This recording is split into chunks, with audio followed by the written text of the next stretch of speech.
How to log into Shein account. Hello everyone, welcome back to our channel. Now let's get started. Make sure you have downloaded the app Shein in your device. You can get this app easily from the App Store or the Play Store.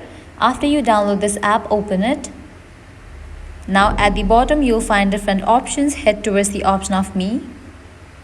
At the top you'll find the option of sign in or register. Tap on that option. Now over here you'll need to type in your mobile number or email address that is linked with your Shein account. Or in the case you have created your Shein account using Google, Facebook or Apple ID, you can choose these options. After you type in your mobile number or email address, tap on the option of continue. Now over here you'll need to type in your password.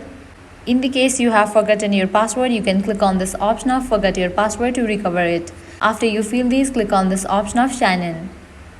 And with that you will be logged into your Shein account. So this is how you can easily log into your Shein account. At the end, if you guys find this video helpful, make sure to like, share and subscribe. Thank you.